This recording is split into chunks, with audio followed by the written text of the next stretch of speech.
नमस्कार, मी शिर्डी इथून पत्रकार सतीश वायचापूरकर बोलतो आहे. टक्के टोनपेमध्ये आपलं स्वागत आहे.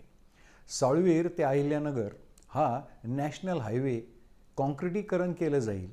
त्यासाठी 2,500 कोटी रुपये खर्च आला तरी चालेल, परंतु गेल्या 20 वर्षापासून हा रस्ता जो खड्ड्यात हरवलेला आहे तो कायमस्वरूपी आपण नीट करू अशी घोषणा केंद्रीय मंत्री नितीन गडकरी यांनी गेल्या महिनाभरात केली होती.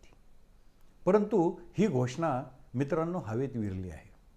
आता या रस्त्याचं पूर्वीसारखंच डांबरीकरण केलं जाणार आहे. 75 किलोमीटर लांबीचा हा रस्ता 701 कोटी रुपयांचं टेंडर काढण्यात आलं आहे.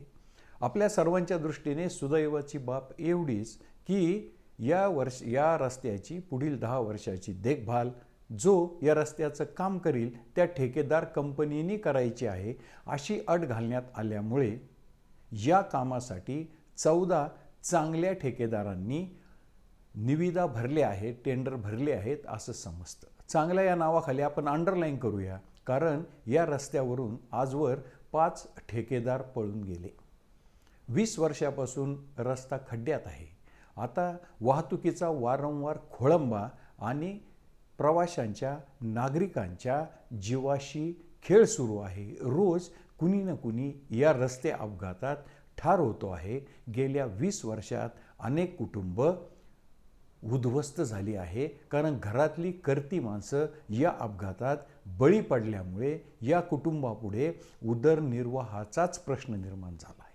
असा हा नागरिकांच्या जीवाशी खेळ करणारा रस्ता कॉन्क्रिटीकरण होईल आणि गेल्या 20 वर्षाच्या या संकटातून जी या रस्त्याच्या कडेची गावं आहेत, म्हणजे पहिल्या क्रमांकाचं गाव आपण गृहीत धरू साळवीर, त्याच्यानंतर निघोस, त्याच्यानंतर शिर्डी, त्याच्यानंतर साकुरी, राहता, बाभळेश्वर, कोल्हार, गुहा, राहुरी या गावांची जीव घेण्यास संकटातून सुटका होईल असं वाटलं होतं. परंतु प्रत्यक्षात कॉन्क्रिटीकरण करायचं असेल तर निविदा प्रक्रियेला वेळ गेला असता या कारणास्तव 20 वर्षे रखडलेला हा रस्ता पुन्हा एकदा डांबरीकरण करण्याचा प्रयोग केला जाणार आहे. मी प्रयोग या अर्थाने म्हणतो की या रस्त्याच्या दुतर्फा ज्या साईड पट्ट्या आहेत त्या वरील गावातील विविध व्यावसायिकांनी, म्हणजे ढाबा मालकांपासून तर किराणा दुकानांपर्यंत व्यापून टाकल्या आहेत. दोन्ही बाजूला रस्त्याच्या दोन्ही बाजूला उंचवटे तयार झाले आहेत. रस्ता खोलगट झाला आहे, त्यामुळे पावसाळ्यात या रस्त्याला ओढ्याचे नाल्याचे स्वरूप येते. डांबरीकरण वाहून जातं किंवा डांबरीकरण केलेल्या भागात मोठमोठाली खड्डे पडतात. हा 20 वर्षाचा अनुभव आहे. आता हे काम मजबूतीकरण आणि डांबरीकरण असं केलं जाणार आहे. या रस्त्यावरचे कळकटलेले, मळकटलेले आणि अत्यंत ठिसूळ ओंगळवाने डिवायडर देखील काढून टाकले जाऊन कदाचित चांगले डिवायडर देखील टाकले जाणार आहेत. आता बघा, या रस्त्याची कहाणी नव्याने सांगावी असं काहीही नाही, परंतु आता हे मजबूतीकरण आणि डांबरीकरण केलं जाणार असलं तरी या कामात कुठेही सौंदर्यीकरणाचा समावेश नाही. दुसरी गोष्ट, कुठेही भुयारी मार्ग नाही, कुठेही उड्डाणपूल नाही.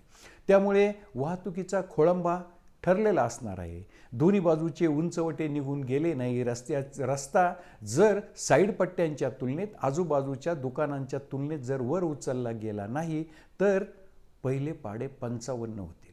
रस्त्याचं दुर्दैव बघा, 20 वर्षात एवढा खेळखंडोबा झाला. हा जड वाहतुकीचा सर्वाधिक ताण असणारा, दक्षिण आणि उत्तर भारताला जोडणारा प्रमुख रस्ता असताना देखील या रस्त्याकडे साफ दुर्लक्ष झालं. त्याची फार मोठी किंमत अनेक कुटुंबांना मोजावी लागली. आजही वारंवार वाहतुकीचा खोळंबा आणि दररोज अपघात यामुळे या रस्त्यावरून जीव मुठीत धरून शेकडो हजारो रहिवासी ये जाय करतात. आता हे डांबरीकरण टिकणार आहे काय?